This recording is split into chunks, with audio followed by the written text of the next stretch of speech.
Today, there are over 110 million Filipinos scattered all over the globe. In fact, it's a common saying that no matter which country you visit, you will find a Filipino community there for sure. But have you ever wondered how this even happened? How did our population manage to grow so much? Who were the first Filipinos, and how did they manage to occupy an entire archipelago? For today's video, we'll be learning all about the first people who ever set foot in the Philippines. To know when humans first settled in the Philippines, first we need to define what humans are. Don't worry, we won't get too philosophical. Instead, we'll turn to archaeology. Humans are generally defined as those who belong under the Homo genus, like Homo erectus, Homo Luzonensis, and Homo sapiens. That's us. While they all have different characteristics, the various species under Homo can all be classified as human because they had less ape-like physical features. They also demonstrated modern human abilities like tool-making and even creating art. Take note that there have also been older hominin species like the Australopiths and the Artipiths who were alive even before the Homo genus emerged. They're not generally classified as human species though, since they had behavior and characteristics that were more similar to our ape cousins than to modern humans. Now that we've established what classifies as humans, archaeologically speaking, then we can dive into the first humans who settled in the Philippines. As of now, the oldest evidence of human activity in the archipelago dates back to more than 700,000 years ago. In 2018, a team of archaeologists discovered a set of stone tools buried next to a rhinoceros carcass. Their findings show that the tools were deliberately used to butcher the poor rhino. But what's bad for the rhino is great for our archaeologists. While they're still not sure which human species created these tools, this just shows that humans have been in our territory for hundreds of thousands of years. The next earliest piece of evidence comes to us from Callao Cave in Cagayan. The Philippines was shot into worldwide attention last 2019 when Dr. Armand Mijares and his team discovered a new human species. Homo Luzonensis dates back to around 50,000 to 67,000 years ago. At first, scientists thought it was just a small Homo sapiens, but further studies reveal that it's actually a completely different species, one that hasn't been found anywhere else in the world.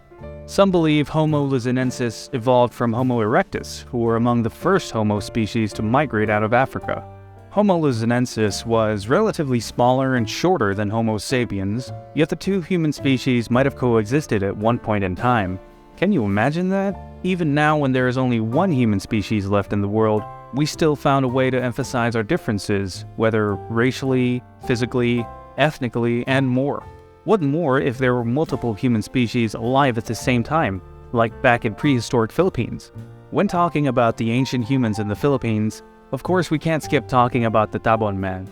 To this day, the Tabon Man remains the oldest evidence of Homo sapiens in the country. The bones date back to around 47,000 to 11,000 years ago. The Tabon Man remains were first excavated in Palawan during the 60s. Next to the Tabon Man remains, archaeologists also discovered stone tools and charcoal left from man-made fire. But as amazing as these discoveries are, they don't tell the whole story when it comes to the first people who set foot in the Philippines. In fact, scientists still can't figure out how exactly the Philippines was first populated. One popular theory, however, is Peter Bellwood's out of Taiwan model. According to this theory, our ancestors first came from what is now known as Taiwan.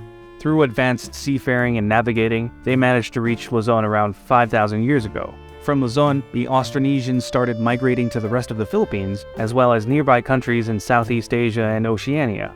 Other theories suggest that Austronesians arrived in the Philippines from Sarawak, Malaysia, to Mindanao and eventually the rest of the country. Some researchers also suggest that the Philippines was populated by Austronesian peoples coming from both the north and the south.